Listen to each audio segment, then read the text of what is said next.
오늘 권사회 설교로 섬길 수 있도록 불러주셔서 감사를 드리고 영광으로 알고 이 말씀을 선포를 하도록 하겠습니다.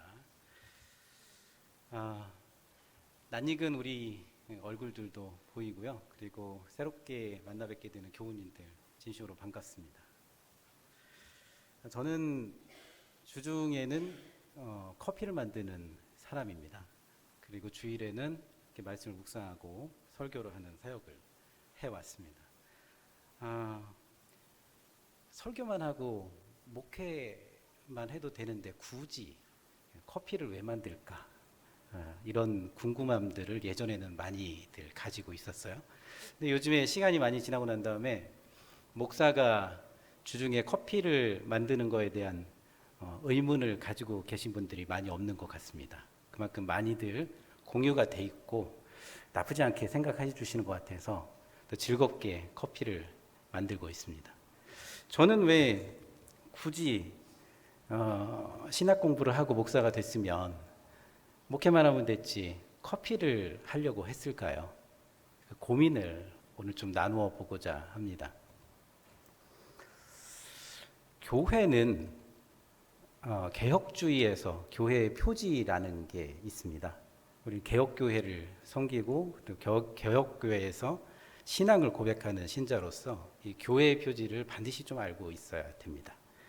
그 교회의 표지의 가장 첫 번째가 성실한 말씀의 선포라고 되어 있습니다. 자, 말씀이라고 한다 그러면 이렇게 기록되어 있는 말씀이 있고요. 기록되어 있는 말씀이 전부이지 않느냐 이렇게들 흔히 알고 있는데 개혁교회에서는 이 기록된 말씀이 있으면 이 기록된 말씀을 이 삶을 살아가고 있는 우리들이 알 수 있는 언어로 좀 쉽게, 그리고 우리의 삶의 환경들이 있어요. 직업들이 있고 내가 좋아하는 취향들이 있고 그리고 어려움들이 있습니다. 이 어려움들 그리고 내가 처한 환경들에 맞는 언어로 이 말씀을 선포를 할 수 있으면 좋겠다는 것이 성도들의 또 바람이기도 하지만 개혁교회에서는 반드시 이런 과정을 거쳐서 말씀이 선포되어야 된다고 이야기들 하죠. 그것이 선포되는 말씀이고 정확하게는 설교입니다. 그래서 다른 어떤 기독교의 환경들보다 개혁교회는 설교가 중요한 위치에 들어와 있는 것이죠. 그런데 저는 여기서 조금 더 한 발을 더 나가보고 싶었어요. 왜냐하면 기록되어 있는 말씀이 우리들이 알 수 있는 언어로 감동을 주는 설교가 돼 있다고 한다 그러면 그것은 반드시 우리의 삶의 언어로 선포돼야 되는데 이게 좀 더 나한테 친밀하게 다가와 줬으면 좋겠어요. 그래서 내 삶에서 그냥 이 말씀이 한번 돼버리면 어떨까? 그런 고민들을 상당히 많이 했던 거죠. 너무 어려워요. 한동안 그렇게 살아보려고 굉장히 지금까지 그렇게 왔었어요. 근데 너무 깊게 쓸데없는 고민을 한 것이 아닌가 하는 후회도 중간중간에 좀 많이 했습니다. 왜냐하면 힘들어요. 일주일 우리가 우리의 삶의 환경 속에서 일상을 살고 있다가 주일날 와서 예배 시간에 느끼는 그런 것들보다 훨씬 더 치열한 고민들이 있어야 되기 때문에 굉장히 힘들고요. 그리고 어렵습니다. 왜냐하면 내가 생각한 것보다 이 일상을 살아가는, 직업을 가지고 일상을 살아가는 것이 녹록지가 않더라고요. 힘들더라고요. 그래서 그렇지만은 이것은 포기해서는 안 되는 개혁주의의 목사로서 이게 일관성을 가지고 가져가야 되는 거다라고 하는 생각만큼은 변함이 없는 거죠. 자, 그 다음이 뭐였냐면 이제 성례의 신실한 준수가 이루어져야 된다라고 하는 것이에요. 마지막으로가 권징과 치리가 반드시 있어야 된다라고 하는 것이죠. 한국 교회가 밖에서 봤을 때 문제가 많다, 이제 이런 얘기들 들으면 너무너무 속상해요. 그렇지 않습니까? 우리 교회 들어와서 우리 신앙생활 하고 그러면서 은혜 받고 감동받고 우리가 일상에 나가서 힘을 얻고 사는 거 분명히 있는데 밖에서는 굉장히 비판받고 곱지 않은 시선으로 주거든요. 되게 힘들어요. 자, 교회가 문제가 생겼다라고 한다 그러면 이 교회의 표지 3개 중에 한 가지가 문제가 생긴 거다, 이렇게 볼 수 있어요. 그래서 이 교회의 표지를 잘 알고 지키는 것은 대단히 중요한 일인 것이에요. 저는 신실한 성례 준수와 그리고 성령 없는 이 권징 치리는 오늘 이야기하지 않을 겁니다. 왜냐하면 우리가 장로교에서는 잘 이루어지고 있는 부분이에요. 일부에서 문제가 됐을지는 몰라도.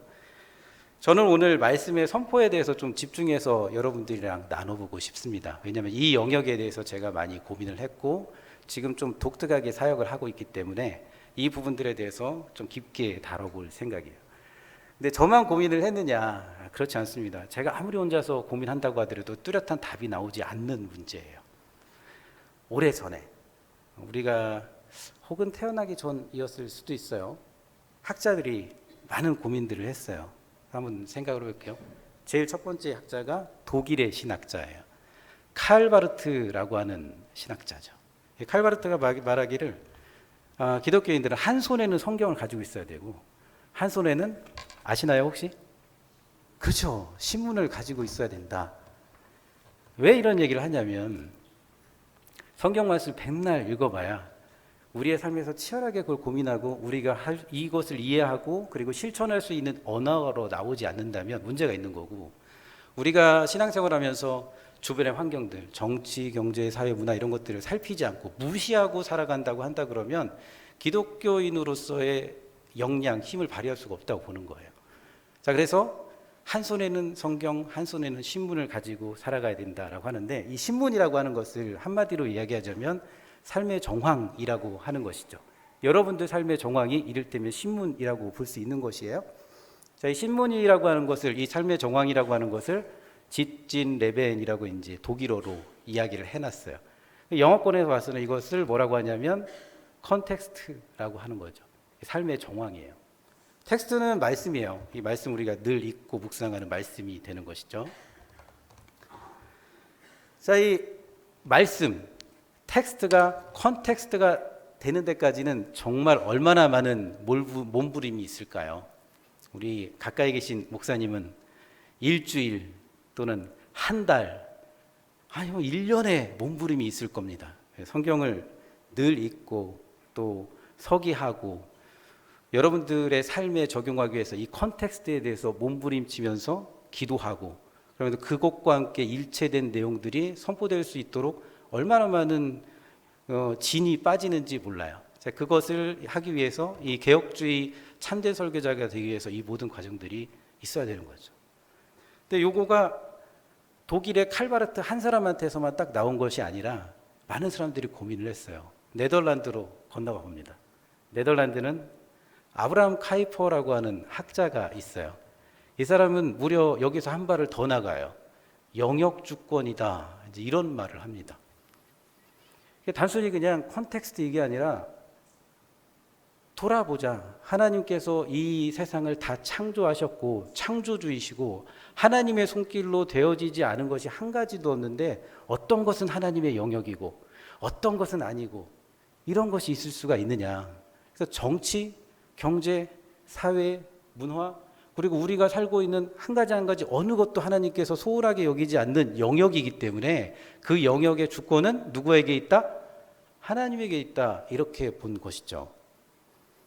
자, 그래서 이 사람은 학자로서, 신학자로서 굉장한 성과를 이뤄서 자유대학의 총장이 되기도 했지만 네덜란드의 총리가 또 됐어요. 정치까지 굉장히 잘한 케이스인 거죠. 자, 이 사람도 이를테면 컨텍스트, 이 삶에 대해서 집중한 거예요. 자, 그렇다고 이런 분들이 말씀에 소홀하니 아니에요. 이 말씀을 더 깊게 연구하고 그 이 말씀을 더 잘 실천하려고 몸부림치다 보니까 세상이, 삶이 더 깊게 보인 것이고 그 삶에서 이 말씀을 실천하려고 치열하게 노력을 하신 거죠. 자, 이제 아브라함 카이퍼까지 왔어요. 마지막 신학자 한 명만 더 논해 볼게요. 이 사람은 네슬리 뉴비긴이라고 하는 사람입니다. 영국 사람이고요. 그리고 이 사람 원래 믿는 사람이 아닙니다. 불신자예요. 불신자였었는데 학교를 다니면서 은혜를 받았어요. 은혜를 깊게 받고 하나님을 믿게 된 케이스죠. 진정한 회심을 맛본 사람이에요. 이 사람이 깊게 연구를 하다 보니까 교회라는 것은 과연 무엇이냐, 교회의 궁극적인 목적은 무엇이냐, 그리고 교회는 어떤 교회가 되어야 되는 것인가를 많이 고민을 했어요. 그래서 교회는 결국은 선교적인 교회가 되어야 된다, 이런 결론에 이르는 것이죠. 우리 이제 해외 선교들 많이 하고 있을 거예요. 우리 작전중앙교회도. 그런데 해외 선교를 나가서 선교를 하려면 그 선교지의 문화를 깊게 알아야 되고 이해해야 되고 그 문화와 함께 해야 된다라고 하는 것이 이 레슬리 르비긴의 이야기예요. 그래서 교회는 밖에 있으나 이제 안에 있으나 선교적인 교회가 돼야 돼요. 그래서 그것을 영어로 미셔널 처치 이렇게 이야기를 합니다. 아마도 제 마음에 작전중앙교회도 미셔널 처치가 되고자 하는 몸부림이 일어나고 있지 않나 그런 생각이 좀 들어요. 그동안에 우리가 신앙생활 하면서 미셔널 처치에 대한 부분들을 잘 실천하고 있었습니다. 그런데 지금 그것이 잘 안 되는 시기가 왔어요. 정말 큰 위기죠. 이제 저의 이야기를 좀 하고 싶습니다. 저도 이 신학자들처럼, 이 신학자는 학자들이니까 그런 얘기를 하잖아요. 근데 저도 가능하면 설교 말씀하는 것도 중요하지만 이 말씀을 내가 선포했으면 그 말씀에 선포한 것을 가지고 조금 더 실천적인 부분, 나의 삶의 자리로 내려왔으면 좋겠다 하는 생각이 하나가 있고요. 또 하나는 이렇게 선포하는 거 말고 여러분들이 나가서 전도하시잖아요. 지금 전도가 잘 안 돼서 좀 힘들긴 하지만 내가 좋아하는 사람이든 저 사람 착하니까 교회에 나오게 해야 되겠다라고 하든 어쨌든 어떤 목적을 가지고 전도를 할 것 아닙니까? 근데 저는 어떤 마음이 있었냐면 설교 이것도 좋지만 한 사람 만나서 전도하고 싶다. 이 마음이 드는 거예요. 그래서 신학교 때 과연 한 사람 만나서 전도하는 가장 좋은 방법이 뭘까? 고민을 많이 했어요. 커피를 만들면 되겠다. 그래서 다 조사를 해봤어요. 한국에 커피를 만들면서 이 목회를 하시는 분들이 그때 한두 명밖에 없었어요. 그래서 찾아갔더니 장사가 잘 안 돼요. 장사가 어려워요. 저 그렇게 장사가 어려운 줄 몰랐는데 아무튼 한다는 거예요. 그리고 굉장히 공부를 많이 하신 분인데 안 해도 될 것 같은데 그분도 똑같은 거죠. 왜 커피를 만들고 계실까? 이야기를 많이 나눠봤더니 그런 목적들이 있는 거죠. 삶의 자리. 이 삶의 자리 안에서 사람들을 만나는 것. 여기에 대해서 고민들을 많이 하셨던 거예요. 그래서 어쨌든 이 목적을 가지고 저도 이제 치열하게 고민을 해서 신학교 때부터서 커피를 준비하고 커피를 가지고 사람들을 만나야 되겠다라고 생각해서 이제 커피를 하기 시작한 겁니다. 여기서부터 문제가 돼요. 목사가요. 목회를 해야지 목사가 사업을 하면 잘 되겠습니까? 안 되겠습니까? 정답들이에요. 목사가 사업하면 망할 확률이 굉장히 높아요. 왜 그럴 것 같아요? 이 사업이라는 건 굉장히 디테일해야 되는데 목사들은 굉장히 단순해요. 그리고 복잡한 걸 굉장히 싫어해요. 멍 때리는 거 굉장히 좋아합니다. 죄송해요. 왜? 그런 게 있어야 말씀에 집중하거든요. 말씀에만 집중해야 되는데 여러 가지 생각하게 되면 분산된단 말이에요. 근데 사업은 이게 이제 우리 삶의 영역이에요. 이 말씀을 연구하는 것보다 훨씬 어려운 게 뭐냐면 생각해야 될 게 한두 가지가 아니에요. 근데 저는 그런 거를 잘 해본 적이 없단 말이죠. 사업을 했어요. 얼마나 꿈은 거창합니까? 사람들을 만나서 나의 삶을 나누고 그리고 전도하고 너무 좋죠. 그리고 삶의 자리 여기에 대해서 사람들이랑 공감을 주고 나도 이렇게 살고 있으니까 선생님도 같이 한번 열심히 극복해 봅시다. 너무 멋지잖아요. 근데 돈이 없어요. 한 달 지나고 나서 고정비라고 하죠. 고정비를 제하고 생활비를 갖다 줘야 돼요. 그 다음에 이것이 되어야 우리 공동체의 목회가 또 정상적으로 흘러가요. 자, 사실은 이 오늘 말씀을 묵상한 이 바울 사도가 유호 사역을 한 거거든요. 근데 그게 안 돼요. 그래서 바울 사도의 말씀을 읽으면서 바울 사도가 이게 정말 쉽지 않은 사역을 한 거구나. 그리고 바울 사도가 이렇게 했다고 그래서 이 운영이 됐을까? 이런 의문들이 중간에 많이 든 거죠. 그래서 내가 괜한 짓을 했나 보다. 돌아갈까? 돌아가려니 이미 이렇게 시작한 길을 돌이켜? 이거는 정말 우스운 사람이 되잖아요. 그래서 얼마나 치열하게 그런 내적 생각을 가지고 싸웠겠습니까? 어느 날 상담이 필요하신 분이 오셨어요. 장사가 안 되는 카페잖아요. 그죠? 상담 얼마나 잘할 수 있어요. 그래서 오늘은 부흥회 하라고 한 날이구나. 그래서 이분이랑 막 부흥회를 해요. 그러니까 이분이 그러면 교회 막 나올까요? 안 나와요. 그렇지만 말이죠. 이렇게 상담한 것을 가지고 그분은 이 마음에 뭔가 울림이 있었겠죠. 어느 교회를 나가든 나갈 수 있었겠죠. 자, 이런 마음을 가지고 한 사람 한 사람 만나서 제가 원하는 이 삶의 자리에서 이 선교적 교회를 했어요. 근데 아내는 비상이죠. 생활이 안 되니까. 이게 보통 문제가 아니에요. 이렇게 그냥 가면 문 닫을 것 같아요. 고민이 필요하죠. 경영도 잘 해야 되는 것이에요. 자, 그냥 이 바울처럼 하루 종일 천막만 만들어서 이 생계를 유지하는 것이 아니라 저 같은 경우에는 특수한 거가 사업이잖아요. 잘 돼야 됩니다. 그리고 사람의 마음을 이해해서 사람들이 오게 해야 되고 모든 어려운 것들이 총동원돼야 되는 수렁으로 제가 지금 들어왔어요. 그래서 이 결판을 보지 않으면 안 되겠다 싶어가지고 저 나름대로 많이 연구를 했습니다. 근데 이게 더 수렁으로 빠져요. 저는 커피를 만들 때 손으로만 만드는 핸드드립 한 가지만 했어요. 이걸 잘하면 그냥 카페가 잘 되는가 보다 하는 그런 생각을 가지고 한 거죠. 근데 이렇게 바보같이 이 목사 특유의 단순한 생각을 가지고 커피를 하니까 카페에서는 정말 말도 안 되는 일들이 매일 일어나요. 손님이 오십니다. 오셔서 레모네이드 있어요? 없어요. 사장님 자몽에이드 있어요? 없는데요. 젊은 친구가 왔어요. 젊은 친구가 와서 프라푸치노 있어요? 없어요. 샌드위치 있나요 혹시? 샌드위치는 되죠? 안 돼요. 고등학생이 왔어요. 고등학생이 와서 이 친구는 이제 우리 카페 정체를 전혀 모르는 거죠. 사장님, 민트 초코 있어요? 학생 그런 건 없는데요. 그래서 속으로 생각하는 거예요. 민트 초코는 초콜릿에 초콜릿에 바카를 넣으면 되나? 해본 적이 없으니까. 자, 이렇게 장사를 한 거예요. 자, 그렇지만은 이 인도하시는 분은 하나님이시니까 저는 이제 갈 바를 알지 못하고 여기까지 왔지 않습니까? 인도를 해주셔야죠. 제가 할 수 있는 영역이 아니잖아요. 그래서 기도를 많이 해요. 하나님, 제가 뭔가 길을 잘못 든 것 같은데요. 어쨌든 이 삶의 정황 이것조차도 우리 이웃들이 빠져들어서 고민하고 힘들어하는 문제 아닐까요?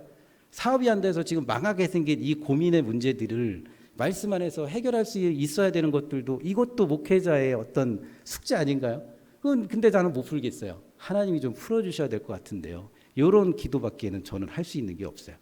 그냥 갈 바를 알지 못하는 아브라함과 같은 심정으로 저도 가야 되는 거죠. 자, 그런데 다른 건 몰라도 뚝심은 있어요. 어쨌든 망하든 어쨌든 해보자. 하나님께서 지혜를 주시고 마음을 주셔서 여기까지 오게 했으면 그 다음 인도하시는 것은 내가 아니라 하나님이시지 않겠나 그런 생각은 했어요. 자, 그러던 어느 시기에 수년이 지났어요. 이제 눈에 보여요. 카페가 어떻게 앞으로 흘러갈 것인가. 지금 카페가 어떻게 흘러왔고 그 다음에 앞으로 지금 있는 카페들의 결과가 어떻게 이루어질 것이고 어떤 카페가 사람들이 막 오는 카페가 될 것인지 눈에 딱 보여요. 근데 이거는 저한테만 보이는 건 아닐 것 같아요. 이제 사업을 하시는 분들 그리고 뭔가 직업을 가지신 분들 그리고 그 직장 안에서 오랫동안 자기의 역량을 쌓고 오셨던 분들은 어느 정도 시간이 흐른 다음에 역량이 되면 일머리가 생기는 거죠. 눈에 보이는 거죠. 자, 그래서 지혜로워져서 조금 더 수준이 있는 직장인 또는 수준이 있는 사업가가 아마 될 수 있을 거예요. 그런 거가 아마 온 것 같아요. 카페를 갈아엎어야 되겠구나. 전략이죠. 그죠?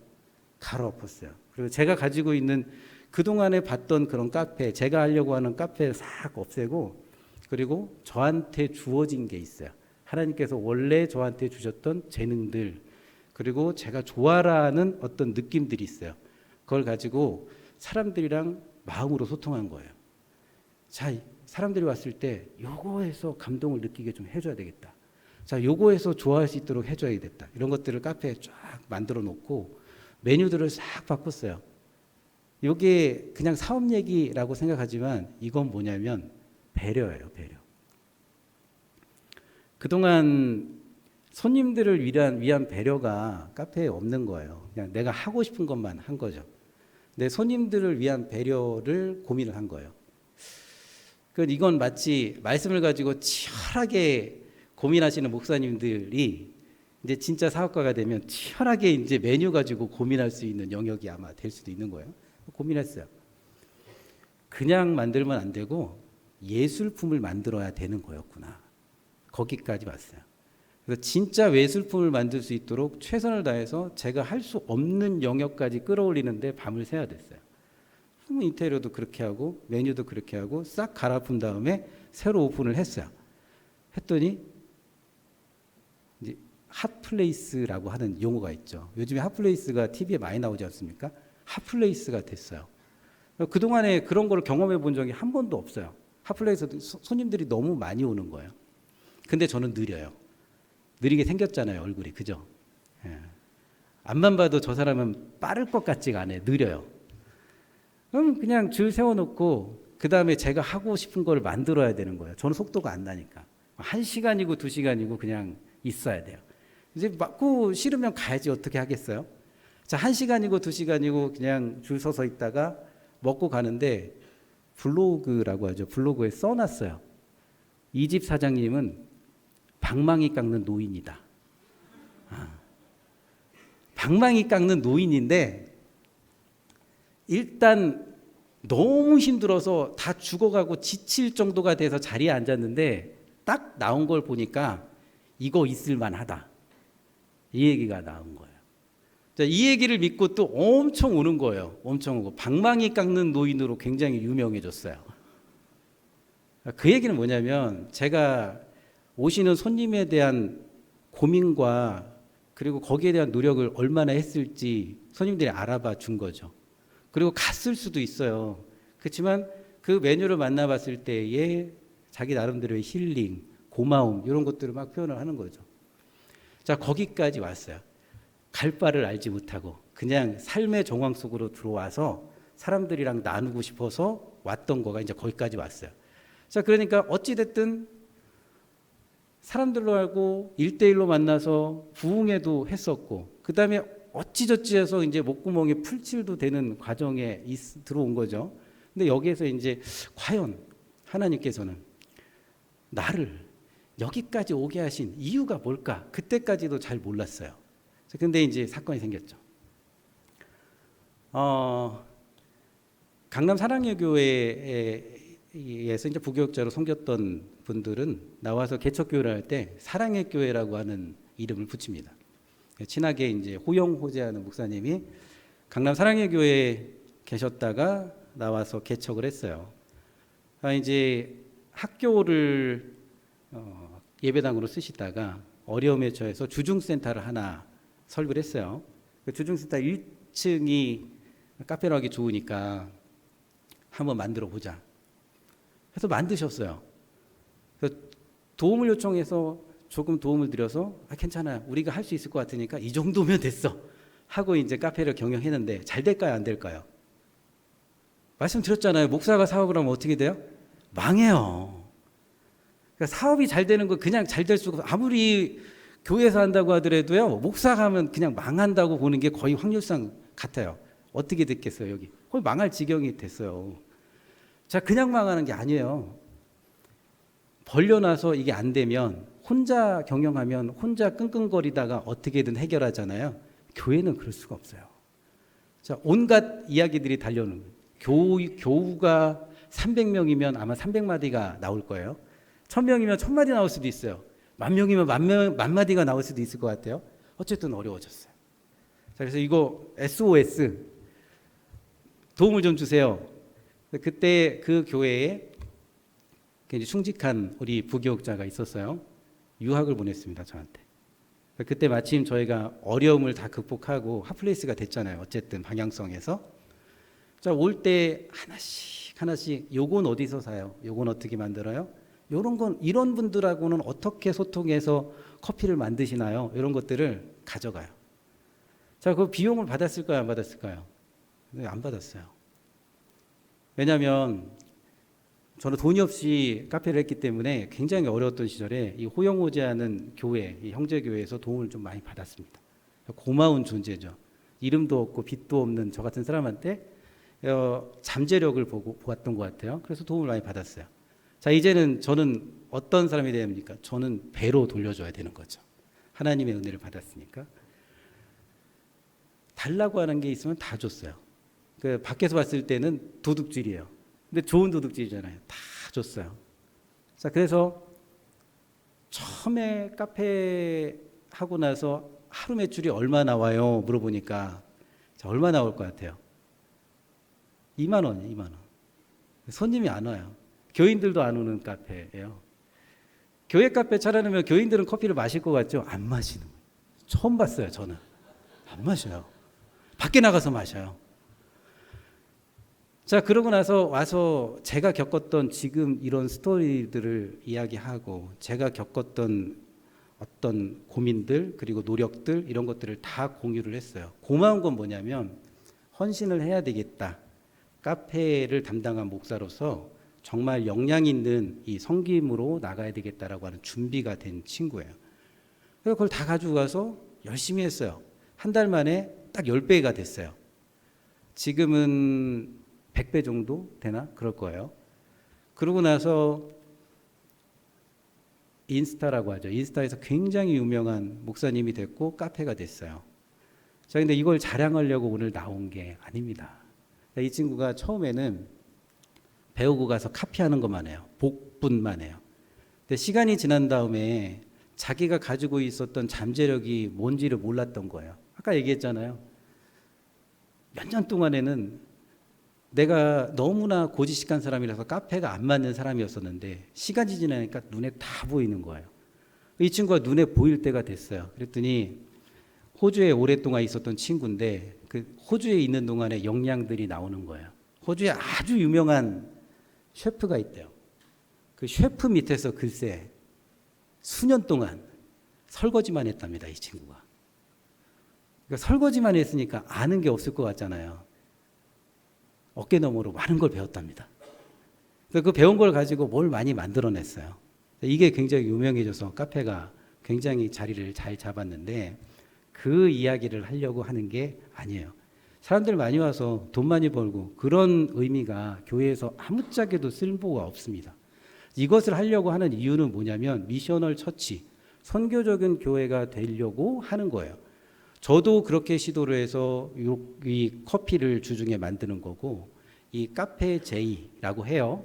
이 사랑의 교회 출신 목사님이 하시는 1층의 주중산타 그 카페가 자, 이 카페 제이조차도 미셔널 처치, 선교적 교회가 되기 위해서 이 카페를 만들었단 말이죠. 자, 그러면 돈을 벌면은 어디다 써야 될까요? 돈 버니까 좋아서 그냥 교회 내부에서 써버려요? 아무 의미가 없어요. 자, 어느 날 카페에 다 죽어가는 이 노인분이 한 분 오셨어요. 땀을 얼마나 흘리는지 그냥 비 오듯이 흘리고 카페 안으로 들어오셨어요. 자, 이 친구가 이 목사님이 얼른 비어있는 자리로 안내를 해서 앉혀요. 어디 가시는 길이에요? 너무 더워가지고 어디 시원한 데 가려고 은행이나 관공서를 가려고 했던 모양이에요. 근데 거기까지 가질 못해요. 너무 더워서 지금 쓰러지게 생겼어요. 그래서 데려다가 두고 시원한 걸 드리면서 쉬어가게 했어요. 자, 근데 카페는 그분이 딱 계심으로써 어떤 문제가 생기나요? 자리 하나를 못 써요. 그죠? 그 다음에 노인분이 땀을 뻘뻘 흘리고 왔어요. 그러면 주변의 분위기가 이상해져요. 자, 근데 그런 게 중요하지 않잖아요. 미셔널 처치, 선교적인 교회는 이게 우선 돼야 된단 말이에요. 손님들이 이걸 보고 안 좋게 느낄 수도 있지만 선한 마음을 가지고 있는 손님이라고 한다 그러면 내 시도에 같이 공감해 줄 수 있는 거잖아요. 교회 카페의 목적은 그거니까 그렇게 한 거예요. 자, 그리고 거기서 한 발 더 나가서 또 고민하는 거죠. 이런 노인분들이 몇 분이나 계실까? 아, 우리 동네에. 자, 이런 거죠. 작전중앙교회 반경 한 3km 이내에 이런 노인분들이 몇 분이나 계실까? 이런 고민들인 거예요. 자, 그래서 찾아봤어요. 많아요. 자, 그러면 그분들을 위해서 이 교회가 할 수 있는 일, 특히 이 교회 카페가 할 수 있는 일, 교회 카페 이제 그거 하려고 만든 건데 교회 카페가 할 수 있는 일이 뭘까? 고민해봤어요. 아, 전기세는 국가에서 내준대요. 그러면 뭐만 하면 돼요? 그렇죠. 저 들었어요. 귀가 좋아요. 에어컨만 있으면 되잖아요. 그죠? 근데 에어컨을 살 돈이 노인분들이 계실까요? 없으니까 지금 시원한 데를 찾아서 가는 거고, 그 중간에 죽을 것 같은데 지금 목사님한테 발견되신 거잖아요. 그죠? 자, 그래서 돈을 있는 대로 싹 다 긁어 모아가지고 그 동네 어른들 가정에 전기세는 국가에서 내주니까 내 에어컨을 못 사서 여름철을 정말 죽을 것처럼 지내는 노인들한테 에어컨을 다 놔줘요.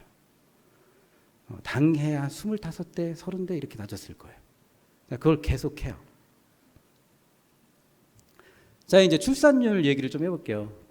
우리나라 출산율이 최저죠. 우리 미래가 없다라고 이야기할 정도예요. 자, 그런데 카페에는 종종 임산부들이 옵니다.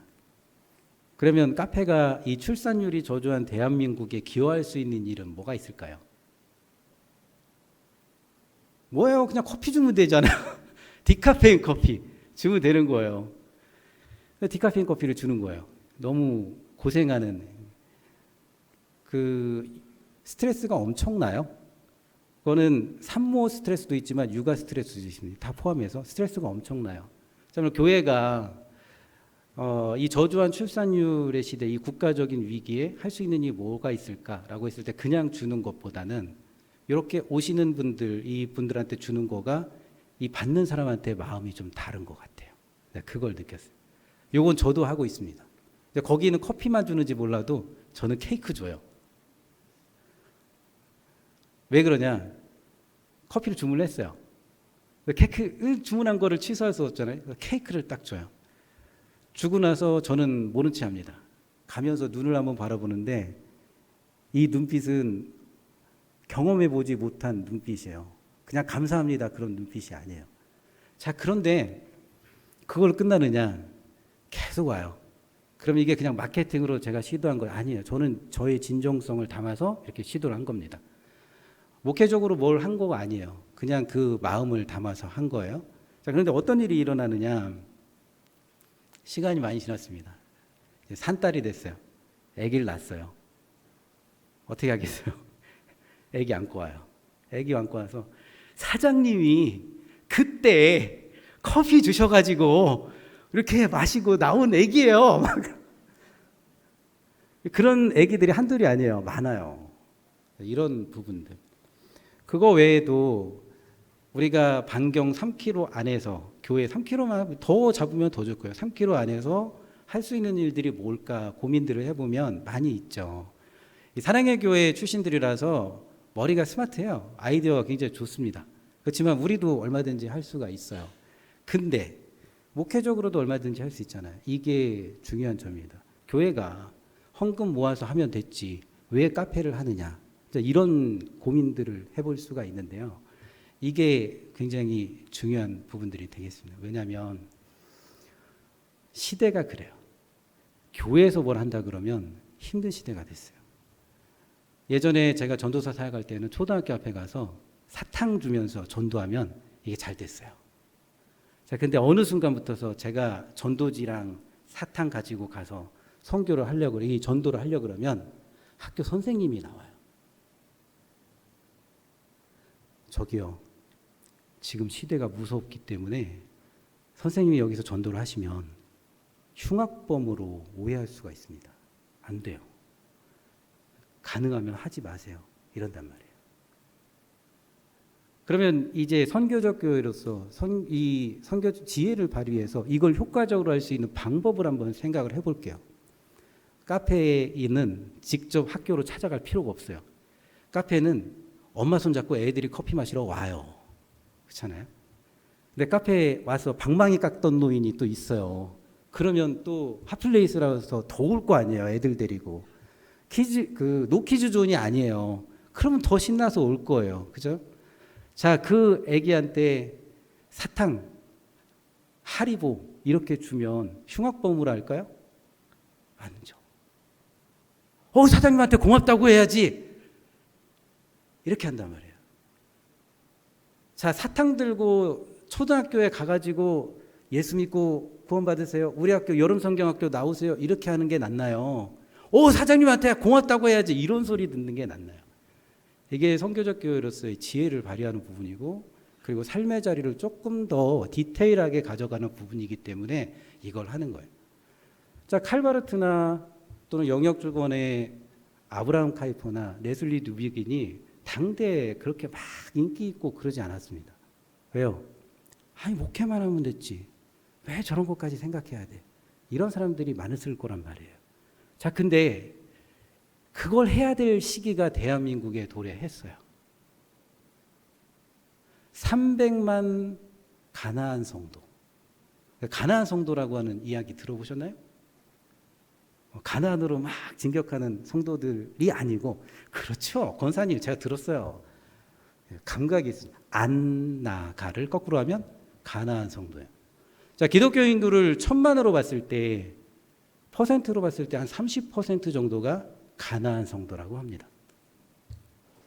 30%가 빠져나갔어요. 엄청난 유실이죠. 자, 가나안 성도들은 어떤 사람들이나 상처를 받은 사람들이다라고 봐야 됩니다.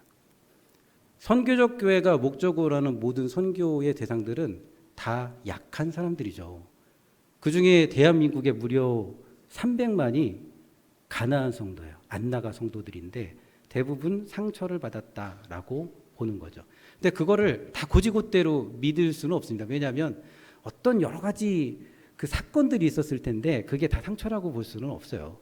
다만 이제 기독교에 대한 좋지 않은 그 인식들 이런 것들도 작용할 수 있고 사람의 관계적인 부분들도 나올 수 있고 또는 위화감 이런 것들도 나올 수 있고 모든 것들이 나올 수 있습니다. 자, 근데 중요한 것은 이런 모든 것들 안에서 우리가 가나안 성도들이 있다, 안나가 성도들이 있다. 그러면 다시 나와 성도를 만들어야 될 책임이 미셔널 처치는 있어요. 자, 근데 과거의 방법들로 예수 믿고 천국 갑시다. 그리고 우리 교회 나와서 일단 한번 와보라. 설교를 들어보라. 다른 교회, 너가 예전에 상처를 받았을 때 그 교회랑은 달라. 하면 나올까요? 그거 쉽지 않죠. 나올 수도 있지만 쉽지 않죠. 근데 교회에서 카페를 하는데 단순히 카페가 아니라 여기 진짜 괜찮은 카페 같아. 상당히 착한 일도 하고 이 퀄리티라고 하죠. 퀄리티도 좋고 그리고 친절해. 다른 데랑 달라. 애들도 오라고 그러고 노인도 오라고 그래. 그럼 이 카페를 보니까 그 교회가 괜찮을 것 같아. 자, 이런 생각들은 할 수가 있어요.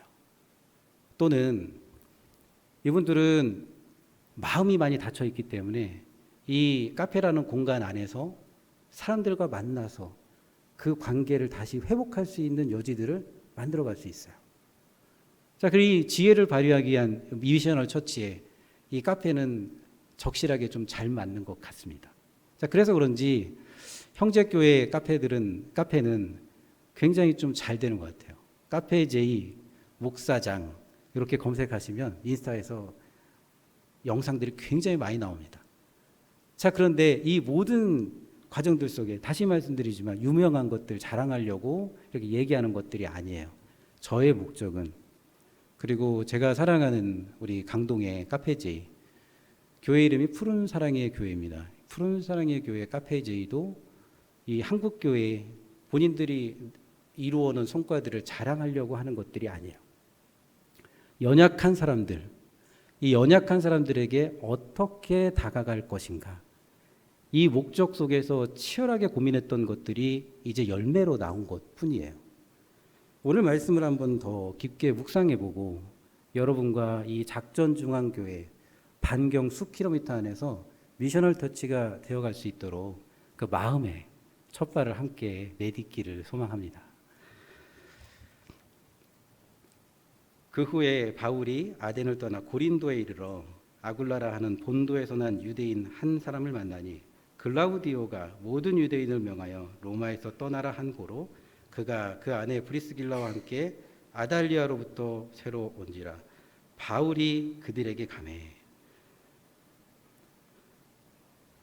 자, 여기까지 잠깐 쉴게요. 그들에게 가매. 묵상은 이 중요한 키워드가 마음을 좀 열게 하는 것 같습니다. 그들에게 가매. 그 삶으로 갔다는 이야기죠. 삶 안에 동화되어서 그들과 함께 일하고 밥 먹으러 갔다는 얘기죠. 자, 가서 생업이 같음으로 함께 살며 일을 하니 그 생업은 천막을 만드는 것이니라. 이것 때문에 사실 바울은 굉장히 힘들었어요.